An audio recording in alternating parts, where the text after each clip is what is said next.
할렐루야. 여러분 대단히 반갑습니다. 제가 평소에 존경하는 조상년 목사님 그리고 사모님 그리고 제가 몇 번 와서 여러분들 뵙게 됐는데 참 감사하고 하나님께 영광을 돌립니다. 지난 1월 달에 우리 조상인 목사님 저희 교회 오셔서 부흥회 하셨는데 저희 교인들이 그 어느 부흥회보다도 큰 은혜를 받고 아직까지도 목사님 말씀들을 많이 하고 있습니다. 대단히 감사드리고 이 시간에 함께 은혜 받는 귀한 시간이 되기를 바랍니다. 기도하겠습니다.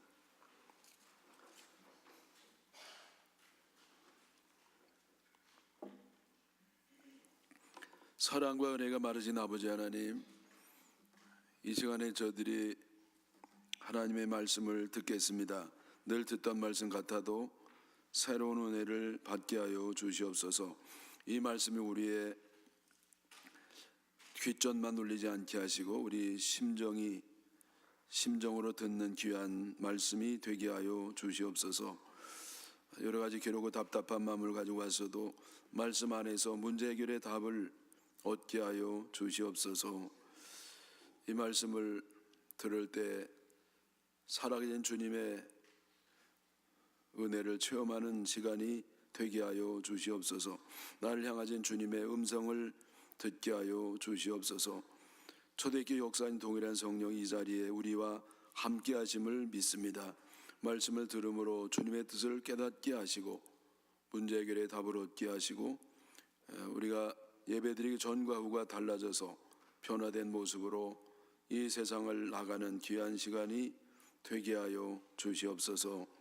심히 부족한 종이 말씀을 증거할 때 인간의 모습 가려주시고 오직 하나님의 뜻만 전달되며 드러나며 의뢰받는 귀한 시간이 되게 하여 주시옵소서.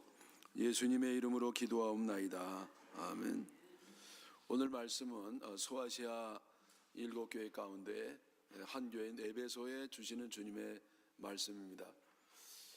이 에베소 교회는요, 사도 요한이 예수님 어머님을 모시고 가서 개척하고 목회했던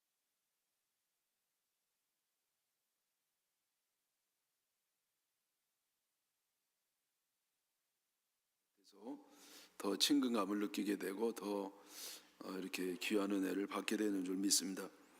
여기 주님이 말씀하시는데 두 가지 내용입니다. 하나는 칭찬이고 하나는 책망입니다. 칭찬은 세 가지인데요, 여기 뭐 쭉 기록이 되어 있습니다만은 정리하면 세 가지인데, 하나는 핍박을 잘 참았다는 겁니다. 이때 참 핍박이 있었거든요.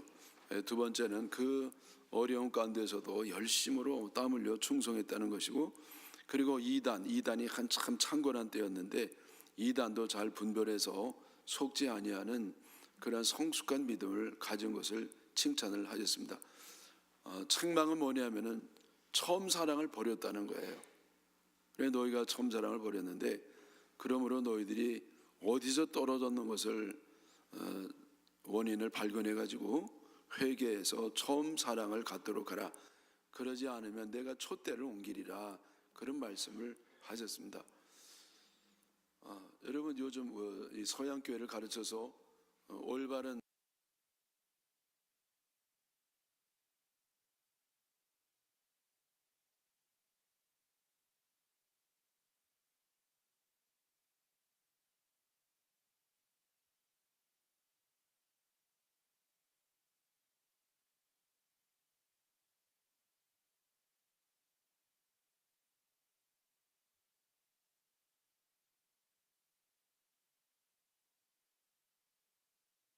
거의 드뭅니다. 그리고 침체 내지는 하얀 곡선을 그리는 그런 안타까운 모습을 보게 됩니다. 아주 부흥의 열기가 충만했는데 요즘은 그 열기를 느끼기가 상당히 어려운 부분이 돼서 이 말씀은 이 시대에 주시는 주님의 말씀이 아닌가 그렇게 느끼게 됩니다. 이 교회뿐만 아니라 교인들도 좀 그래요. 그래서 교인들이 맨 처음에 교회 다닐 때는 아주 참 뜨겁고 주님을 사랑하고 애틋한 마음이 있고요. 그래서 말씀 들을 때마다 은혜가 되고 감동이 물결치고 그러는데 그런 것이 그렇게 오래는 못 갑니다. 집사가 되면은요 이제 졸기 시작해요. 권사가 되면 늦기 시작합니다. 장로님쯤 되면 여기는 뭐 그런 분은 안 계시겠습니다만은 이제 배우는 거 졸업이고 교회를 바로 잡으려고 이제 그러시다가 교회가 더 엉망이 되는 경우가 많이 있습니다. 그리고 이제 비판하기 시작하고 판단하기 시작하고 그러면서 성장은 멈추는 그런 모습을 볼 수가 있습니다. 저도요 하나님께 참 이렇게 과분하게 쓰임을 받았거든요. 제 능력이나 인품은 참 형편없는 사람인데 하나님이 이렇게 부족한 사람을 많이 들으셨습니다. 그는 제가 잘나서가 아니라 오히려 못나서 하나님 영광을 드러내기 위해서 여러분 그 잘난 사람을 쓰면 그 양반이 잘나서 잘한 건지 하나님의 능력인지 좀 이렇게 잘 구별이 안 될 수가 있거든요. 근데 아주 형편없는 사람을 쓰시면 하나님의 능력이 나타나니까 하나님은요 부족한 사람을 들어 쓰시기를 즐겨하는데 그 예 가운데 하나가 저다 그렇게 생각이 됩니다. 저는요 우리 목사님이 소개한 것처럼 삼남년의 감독도 지냈고 또 부산의 대표 회장도 연합회 회장도 했어요. 회장이 대표 회장이냐 회장이 한 100명쯤 돼요. 그러니까 교단별로 다 이렇게 장로님 목사님들까지 하니까 그래서 뭐 그것 좀 해봤고 또 저는 지금 이제 모건대학교 대전에 있는 제 모교회 이사장도 하고 있습니다. 학생들이 한 뭐 교수님까지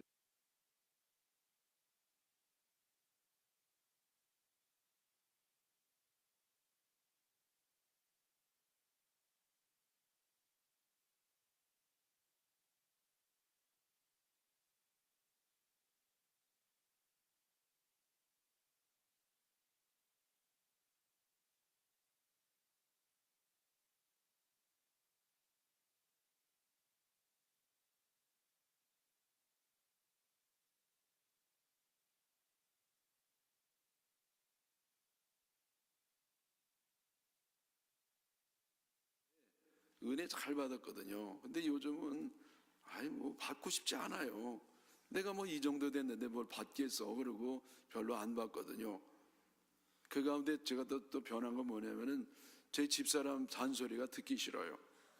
우리 집사람은요 저를 물가에 앉힌 애 같다가 늘 마음이 조마조마하는 가운데 저를 이렇게 기도를 해주고 있거든요.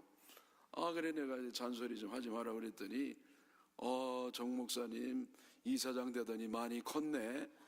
그래가지고 제가 깨갱했습니다. 그래 다시 좀 저를 돌아보려고 그렇게 애를 쓰고 있습니다. 여러분 우리가 왜 자꾸 이렇게 처음 사랑을 잊어버릴까요?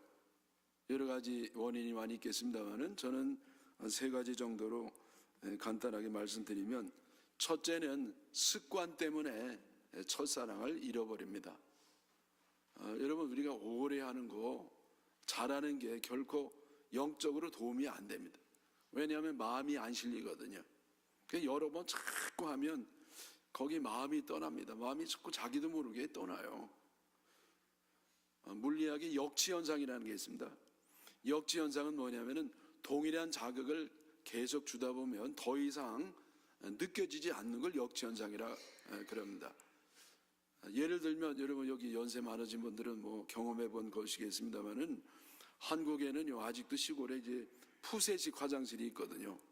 요즘은 다 수세식인데 그래서 옛날에 저도 어렸을 때 화장실 들어가면은요 이 냄새 때문에 너무 어려웠습니다. 근데 거기 그 화장실에 좀 몇 분 앉아 있으면 잘 안 느껴져요. 여러분 그걸 역치현상이라고 그래요. 근데 이것이 영적인 역치현상이 있습니다. 그러한 비슷한 투의 설교, 비슷한 찬송들 부르던 찬송, 하던 기도하다 보면은요 나도 모르게 마음이 떠나는 겁니다. 거기 내 마음이 실리고 내 영혼이 실리고 내 정성이 실려야 되는데 이상하게 자꾸 마음이 떠나는 겁니다.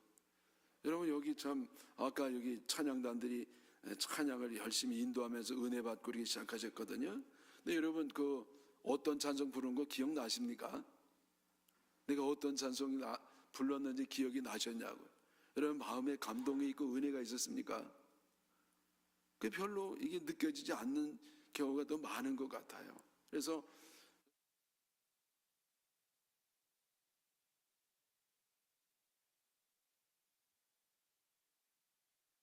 풍요가 또 우리의 처음 사랑을 상실하게 합니다.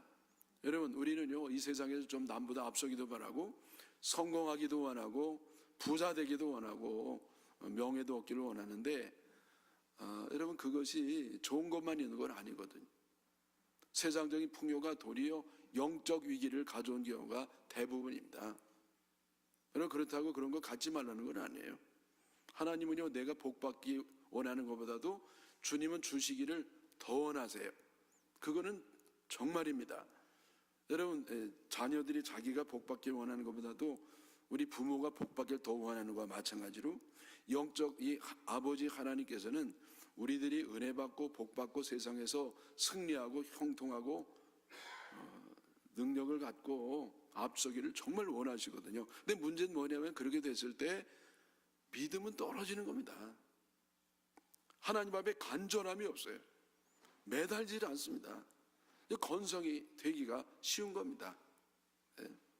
여러분, 라우디가 교회도 역시 그 소아시아 7교회 가운데 하나인데 그 교회의 특징은 뭐냐면 부자 교회였어요. 그 부자 교회가 되니까 이 교회는 뭐가 없었느냐?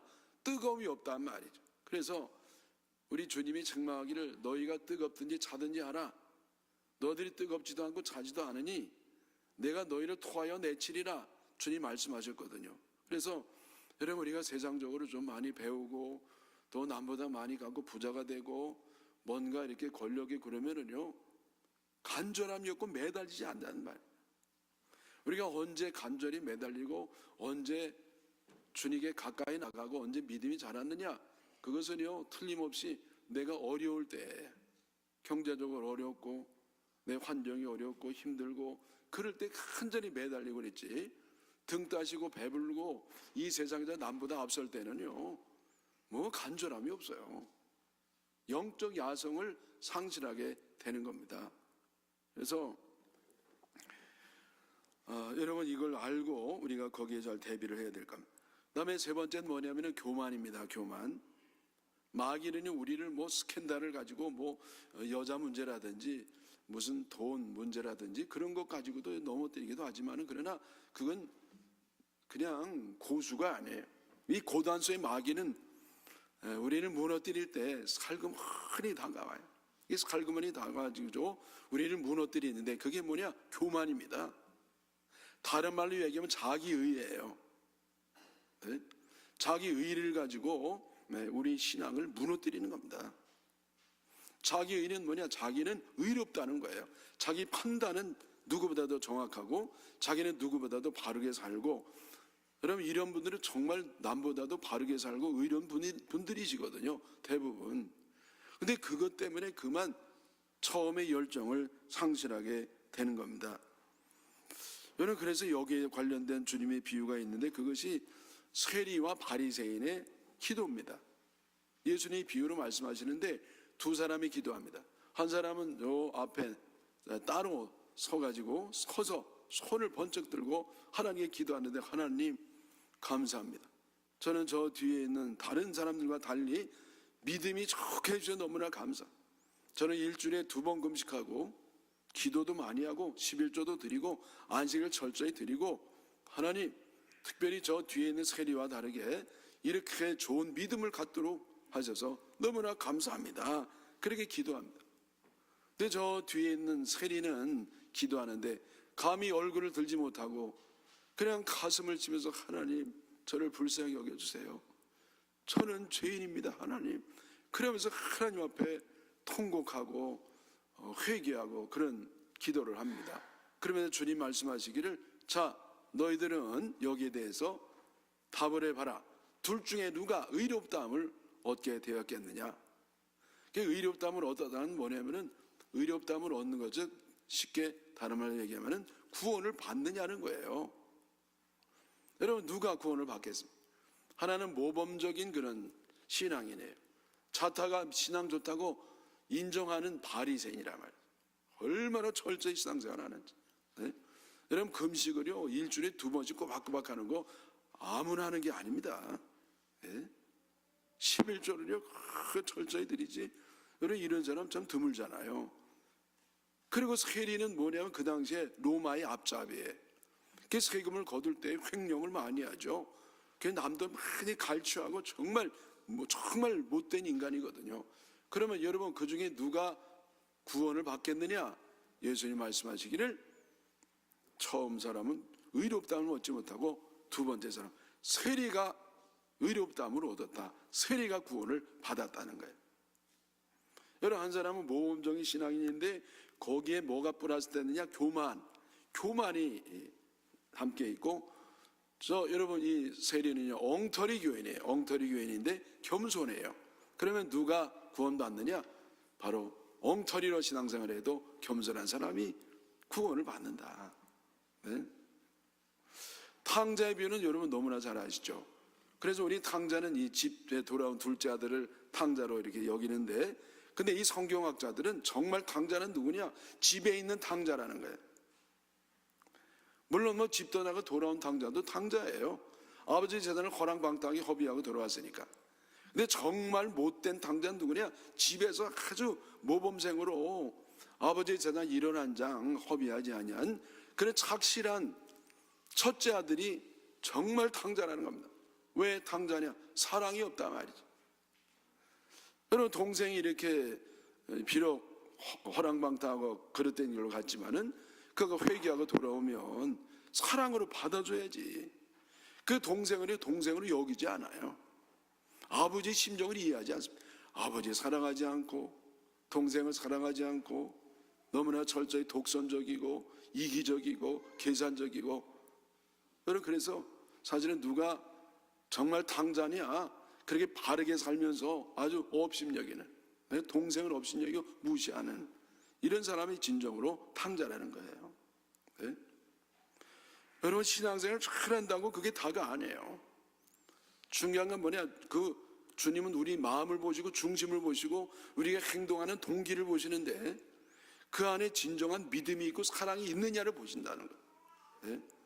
여러분 겉으로 그냥 열심히 찬송하고 열심히 헌금하고 열심히 전도하고 그게 다가 아니란 말이에요. 주님 볼 때는 그 사람이 누구보다도 악할 수가 있어요. 왜? 교만하니까. 네? 너무 자기의가 충만한 거예요. 여러분 요압을 잘 아시죠? 요압은 다윗의 오른팔이었습니다. 이 다윗이 꼭 성장하고 이 통일 왕국을 이루기까지 이 요압 장군의 도움을 크게 받았습니다. 그때 요압이 총사령관 군대 장관으로서 이 다윗을 오른팔처럼 도왔습니다. 그래서 다윗이 있기까지는 바로 요압 장군이 있었던 겁니다. 그런데 여러분 아시는 것처럼 요압 장군이 어떻게 죽었습니까? 비참하게 죽임을 당해요. 그런 훌륭한 군인이 영광을 받고 상급을 받고 복을 받아야 되는데 결국은요 성전에 숨어 있다가 그냥 제단 뿔을 잡고 안 죽으려고 붙잡고 있다가 솔로몬에게 끌려 나가가지고 결국은 비참하게 죽임을 당합니다. 왜 그렇습니까? 그것도 마찬가지로 요압이 교만해가지고 자기 의 때문에 그랬습니다. 여러분 요압은요 솔로몬 왕 되는 걸 반대했어요. 왜 반대했느냐? 왜냐하면 솔로몬 같은 사람은 절대로 왕이 되면 안 된다는 겁니다. 왜 솔로몬이 왕 되면 안 되냐? 그거는 다윗 왕이 바람 펴가지고 부인을 데려왔는데 그 아들이기 때문에 절대 안 되는 거예요. 다른 사람들은 다 그래도 여러분이 다윗의 아들이 얼마나 많은데 하필이면 왜 이 바세바의 아들이냐 이거예요. 여러분 이 바람 펴서 데려온 여인의 아들인데 어떻게 그 솔로몬 그게 왕이 되면 안 된다는 겁니다. 여러분 성경에는 뭐 그런 거 안 써 있지만은 제가 이렇게 추측해 보면 그래요. 그래서 제가 만약에 그 당시에 있었다 그러면 저는 요압 의견에 동의했을 겁니다. 그렇지 여러분 그렇잖아요. 왜 다른 멀쩡한 왕자도 많이 있는데 하필이면 그런 솔로몬이 되면 되냐 말이에요. 근데 이거는 요압의 자기의예요. 자기 판단이에요. 자기 신앙이에요. 하나님의 뜻은 뭐냐? 솔로몬을 왕으로 삼는 겁니다. 왕의 뜻도 다윗 왕의 뜻도 솔로몬을 왕으로 삼는 겁니다. 요압은 자기가 바로 잘했어요. 그러나 주님 보실 때는 잘못된 겁니다. 여러분, 내가 바로 산다는 것이 내가 바르게 살아서 바르게 사는 게 아니에요. 내가 바르게 사는 건 주님의 뜻대로 사는 것이 바르게 사는 줄 믿으시기 바랍니다. 여러분, 내가 판단할 때 옳다고 해서 옳은 게 아니에요. 하나님의 뜻대로 순종하는 것이 바른 것인 줄 믿으시기 바랍니다. 하나님의 뜻은 솔로몬이 왕 되는 건데 요압은요 자기 의를 가지고 판단 가지고 안 된다는 것이죠. 네? 그게 바로 자기 의란 말이에요. 여러분, 이 운동장에 금을 걸 때 이렇게 땅을 똑바로 보고 똑바로 거면 똑바로 되나요? 똑바로 절대 안 돼요. 똑바로 걸리면 어떻게 되느냐? 앞에 있는 어떤 움직이지 아니하는 그 물체를 딱 바라보면서 눈은 거기에 고정하고 돌멩이를 가지고 딱 그면 똑바로 거집니다. 여러분, 우리가 하나님의 말씀, 하나님 뜻을 바라보고 이 세상을 살아갈 때 우리는 똑바로 살 수가 있는 겁니다. 내가 혼자 열심히 내가 바르게 산다고 바르게 사는 게 절대 아니란 말이죠. 그래서 여러분, 우리가 왜 처음에 열정을 잃어버리느냐? 이런 교만이에요. 자기의 나는 바르다 그러면서 자꾸 판단하고 정죄하고 그러면서 내 신앙도 엉망되고 교회가 엉망이 되는 겁니다. 예? 자, 그러면 어떻게 회복되느냐? 첫째로 회개하는 것입니다. 여러분, 회개할 때 회복이 되는 겁니다. 한번 따라 하시죠. 회개하면 회복된다. 내가 잘못했을 때 회복되는 방법이 뭐냐? 유일한 방법은 하나님께 회개하는 겁니다. 내가 열심 내지 못한 것, 내가 직분받고 충성하지 못한 것, 하나님 뜻이 뭔지 뻔히 알면서 순종하지 못한 것, 사랑받았으면서 사랑하지 못한 것, 용서받았으면서도 죽어도 용서 안 한 것, 여러분 이런 것들을 하나님 앞에 회개해야 됩니다. 네, 여러분이 회개는요 뭐냐면은 이렇게 내 잘못을 주님에게 구하는 것도 있지만은 자기 자신에 대해서 절망하는 거예요. 왜 회개를 못하느냐? 왜냐하면은 자신을 몰라요. 인간은 착각하는 존재입니다. 네?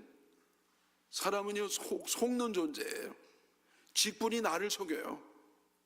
여러분, 연륜이 나를 속여요. 오래 다닌 게 내 믿음이 아니에요. 여러분, 직분이 내 믿음이 아니에요. 여러분, 권사가 내 믿음이 아니에요. 내 믿음 따로 있어요. 여러분, 제가 목사 감독이 내가 아니에요. 내 믿음이 아니라고. 주님이 보는 내가 정확하지 내가 생각하는 나는 내가 아니에요. 그래, 우리는 나를 발견해야 되는데 내가 나를 정말 발견하면 절망하게 돼요. 얼마나 내가 형편없는 존재인지, 나는 아무것도 할 수가 없는 겁니다. 여러분, 내 의라고 하는 것은 우리 0%, 여러분 내 잘난 거는 하나도 없는 겁니다. 모든 게 하나님의 은혜예요. 하나님의 은혜가 아니면 난 살 수 없다고 하는 거, 나는 0.001%의 의가 없다고 하는 거, 이런 고백이 있는 사람이 하나님의 은혜를 받고 구원을 받고 그 사람이 열정을 회복할 수가 있는 겁니다. 여러분, 회개는요 그저 내가 이거 잘못됐다고 고하는 정도가 아니라 철저히 박살나는 겁니다. 다시 말하면 내가 죽는 거예요. 여러분, 왜 우리가 이렇게 제대로 안 되느냐? 자꾸 결심하고 노력하는데 안 되느냐? 내가 여전히 살아있어 그래요. 여러분 그 성질을 갖고 안 돼요. 그 고집 갖고 안 돼요.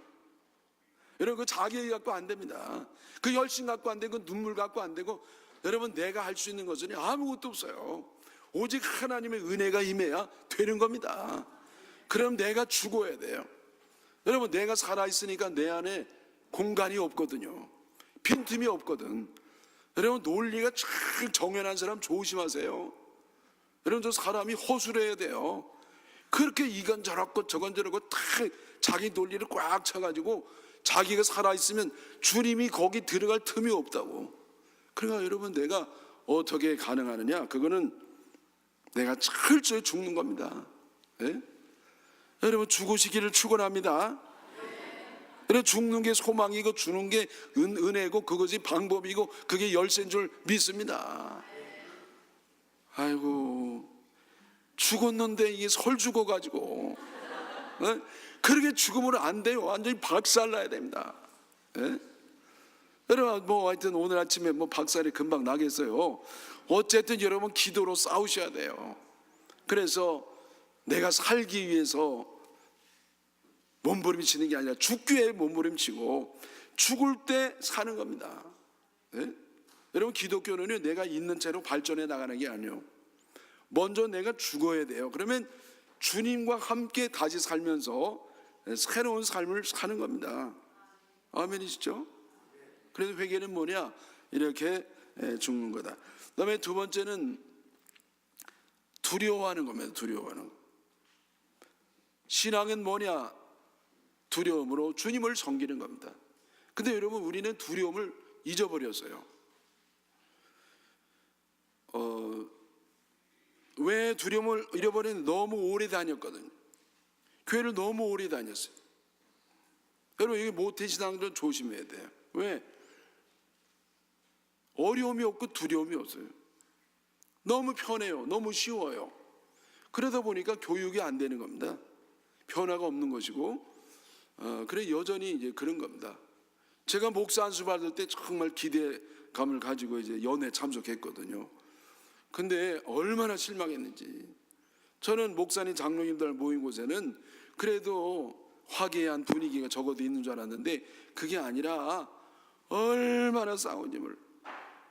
그럼 여기야 뭐 상관없으시겠죠. 근데 한국에는 요즘 한국도 잘 안 싸워요.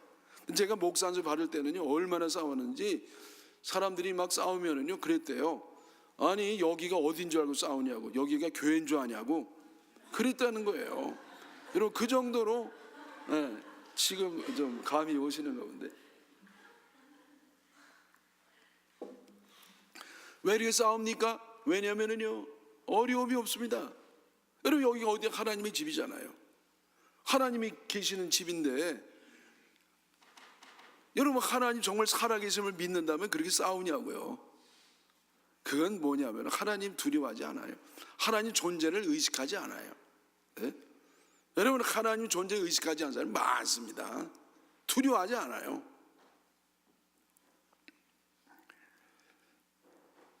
제가요 저 어디 지방 집회를 갔는데 거기 이제 지방 교육자들하고 다 식사를 하는데 우리 로얄석은 제가 앉아 있고 감사님 앉아 계시고 원로 목사님 앉아 계시고 또 수련 전도사가 앉아 있는 겁니다. 그 왜 수련 전도사가 왜 앉아 있느냐면은 고기 꽂으라고. 여러분 로얄석은 비극이 좀 있거든요. 왜? 거기 다 높은 사람만 있으니까 이게 구울 줄을 몰라. 먹을 줄만 알지. 그러니까 이제 감사님이 특별히 배려를 해가지고 이 수련 전사가 여기 앉아 있는 겁니다. 근데 고기를 못 구는 거 있죠. 왜? 너무 떨려가지고. 그게 제가 그걸 보면서 아하 저거구나. 우리 믿음이 저래야 되는데 하나님 앞에 떨어야 되잖아요. 네? 여러분 주님께 좀 떠시기를 축원합니다.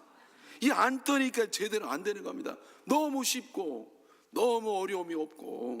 여러분 목사님도 어려워하십시오. 아이고 미안해 여긴 잘하실 겁니다. 근데 너무 두려움이 없는 겁니다. 그래서 이 두려워하는 거 이것이 또 회복하는 방법이고 마지막 뭐냐면 진정성이 있어야 된다. 진정성은 뭐냐면 진짜 우리 신앙이 진짜가 돼야 된다. 네? 예수님이 그 수가성에 들어가셨는데 그때 이제 여인이요 예수님 보니까 보통 사람이 아니거든요. 자기가 5번이나 결혼했고 지금 사는 남편은 뭐 결혼도 안 하고 사는 걸 어떻게 이렇게 잘 알아맞추시는지. 그래서 고민거리에 질문을 합니다. 선생님이 보통 사람 같지 않은데 좀 이거 답 좀 해줘 보세요. 우리 조상들은 사마리아 여기서 예배드리라고 그러고 당신네 유대인들은 저 예루살렘 그 산에서 예배드리라고 해야 되는데 어떤 게 정답입니까? 그랬더니 예수님께서 이 산도 아니고 저 산도 아닌 곳에서 예배드릴 때가 온다. 곧 하나님께 신령과 진정으로 예배드릴 때가 오나니 곧 이때라. 하나님께서 이렇게 예배드리는 자들을 찾으시느니라. 그러니까 예배 장소가 중요한 게 아니라 자세가 중요한 것인데 신령과 진정으로 예배를 드리는 아버지 하나님은 그런 자를 찾으시고 그런 자 예배를 인정하신다는 것이죠. 여기 여러분 신령과 진정할 때 그게 뭡니까? 신령은 뭐냐면은 쉽게 얘기하면은요, 영으로 기도하는 거예요. 성령으로, by the Holy Spirit, 성령으로 기도한 예배드린다는 것이고, 그 다음에 진정으로는요, 요즘은 진리라 돼 있거든요. 근데 거기 영어로는 둘 중에 하나예요. truth 아니면 truly. 진정으로 예배드리느냐 아니면 진리로 예배드리느냐. 자 보십시오. 우리 편에서는 예배를 진정으로, truly, 정말 진정으로 드려야 되는 것이고, 혹은 진리로 예배를 드리면 하나님이 성령을 거기 부으시는 겁니다. 여러분, 성령 충만한 예배, 성령을 부어주는 예배, 어떤 예배냐? 우리가 진정으로 예배드리는 예배, 거기에 성령을 부으시고요, 또 진리의 말씀이 선포되는 곳에 성령이 임하게 된다 이거예요. 그래서 우리가 정말 우리 사랑을 회복하기 위해서, 열정을 회복하기 위해서는 어떤 예배가 필요하냐? 진정한 예배인데 정말 내 마음이 실리는 그런 예배를 드려야 돼요. 여러분, 우리는 예배 횟수를 중요하게 생각하고 장소를 중요하게 생각하는데, 물론 그것도 조금은 중요한데 결정적으로 중요한 것은 뭐냐면은 내 예배 드리는 자세가 진정한 예배냐 이거예요. 진정한 예배. 여러분, 우리가 진정한 예배를 드리기 위해서는 뭐 이렇게 횟수나 장소가 중요한 게 아니에요. 단 한 번 예배를 드린다 하더라도 그 예배를 정말 드릴 때 하나님께서는 하늘의 문을 열어주시고 성령을 부어주심을 믿습니다. 예? 여러분, 저는 이 목사가 그걸 나중에 깨달았어요. 목사는 예배 드리는 게 직업이에요. 저는 너무 예배를 많이 드린 거예요. 찬송 너무 많이 드렸지, 기도 너무 많이 했죠, 예배 너무 많이 드렸죠. 그러다 보니까 마음이 안 실려요. 이 보통 문제가 아니더라고.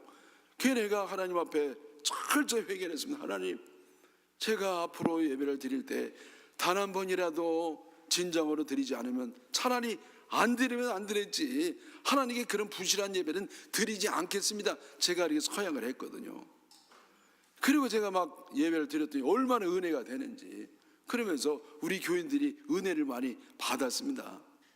근데 이것도 좀 지나니까 잘 안 돼요. 그래서 인간은 할 수 없는 죄인이구나, 하나의 은혜를 베풀어 주셔야지. 여러분, 그래서 진정으로 예배를 드리시는 그런 성도가 되기를 바랍니다. 제가 이 말씀만 하고 좀 마치겠는데요, 이 다윗이 통일 왕국을 이룬 다음에 가장 심혈을 기울여서 한 일이 뭐냐면은 성막을 운반한 겁니다. 그 성막을 다윗성에 이제 가져와서, 그래서 그 성전에 이제 넣으려고 하는 겁니다. 근데 여러분, 이때 몇 명이 동원되느냐? 3만 명이 동원이 돼요. 여러분이 법궤는 요구만 하거든요. 근데 여기 뭐 4명이면 들지 무슨 3만 명이 드냐고요. 그건 뭐냐면은 이 법궤 운반식을 다윗이 이용하려는 겁니다. 이 통일왕국을 이뤘는데 남과 북이 하나 되기 위해서는 뭔가 정신적인 모티브가 있어야 되는데, 그게 바로 성전 운반식을 가지고 내가 남북 이 통일의 영적 정신적 기반을 좀 삼아야 되겠다고 그런 마음이 있었던 것 같습니다. 그래서 3만 명의 멋있는 선남들을 쫙 세운 겁니다. 그리고 이 세계적인 오케스트라를 한 겁니다. 그리고 쫙 운반하는데, 여러분, 여기에 다윗이 원치 않는 일이 생겨요. 거기 운반 책임자가 죽습니다. 왜 죽느냐? 이걸 원래는 어깨에 매야 되거든요, 법궤를. 근데 이거를 매지 않고 수레로 굴려가는 거예요. 근데 돌불에 걸렸는지 덜커덩하다가 법궤가 쓰러지게 생겼으니까 이제 그걸 잡는 겁니다, 안 넘어지게. 그러다가 우사가 거기 책임자인데, 그러다 그냥 그 현장에서 즉사해 버려요. 여러분, 내가 잘한다고 이 잡는 게 오히려 자기가 죽는 수가 있다고. 근데 어쨌든 다윗 그거 보고 아이고 이거 큰일 나겠다. 그래 기분이 몹시 화가 나가지고 도로 보내버려라. 그래 옆에 있는 오베네돔 집으로 갑니다. 근데 희한하게 거기 갔는데 거기는 오베네돔이 복을 받습니다. 복을. 그래서 다윗이 그걸 듣고 그래 그럼 다시 데려와라. 그리고 그것을 이제 밤궤를 운반합니다. 근데 이제는 다윗이 달라져요. 어떻게 달라지느냐? 복장이 달라집니다. 옛날에 왕복을 입었거든요. 그리고 천하를 호령하는 이 왕의 모습이었는데, 이제는 배 에봇을 입습니다. 에봇은 제사장들이 예배 드릴 때 입는 겁니다. 그러니까 왕으로 나가는 게 아니라 이제는 하나님의 종으로, 하나님 앞에 하나의 신앙인으로 나갑니다. 그리고 배는 뭐냐? 슬플 때 입는 겁니다. 장례가 났을 때, 회개할 때, 절망스러운 일이 있을 때. 그래서 다윗은 죄인의 모습으로, 회개하는 모습으로 하나님께 나갑니다. 그리고 이번에는요, 직접 춤을 춰요. 옛날에 시키기만 했거든요. 근데 이제는 직접 앞서 나가서 막 춤을 추는데 그냥 건성으로 추는 게 아니에요. 있는 힘을 다해서 하여튼 이 춤을 얼마나 열심히 추는지 너무 열심히 춰가지고 바지가 다 내려갔다고. 여러분, 얼마나 열심히 추면 바지가 내려갈까요? 그 정도로 이 다윗이요 열심히 춰. 하나님이 그걸 보신 겁니다. 그래 이 다윗이 회개했죠. 열정을 회복했죠. 하나님 앞에 정말 진심을 다해서 했을 때 하나님은요 이 다윗을 나무라지 아니하시고 그 하나님께 거룩한 의식을 이용하려고 했던 다윗을 용서하시고 그에게 큰 은혜를 주면서 빛나는 그런 위대한 왕이 되는 겁니다. 여러분, 처음 사랑을 회복하시기를 주님의 이름으로 축원합니다. 사랑과 은혜가 많으신 아버지 하나님, 오늘도 귀한 말씀을 주셔서 감사합니다. 우리가 어느 사이에 많이 말랐고 어느 사이에 식었습니다. 우리가 다시금 회복되게 하여 주시옵소서. 주님을 향한 사랑이 회복이 되게 하시고 열정이 회복되게 하셔서 하나님 앞에 설 때 인정받고 칭찬받고 축복받고 은혜 받는 저들 되게 하여 주시옵소서. 예수님의 이름으로 기도하옵나이다. 아멘.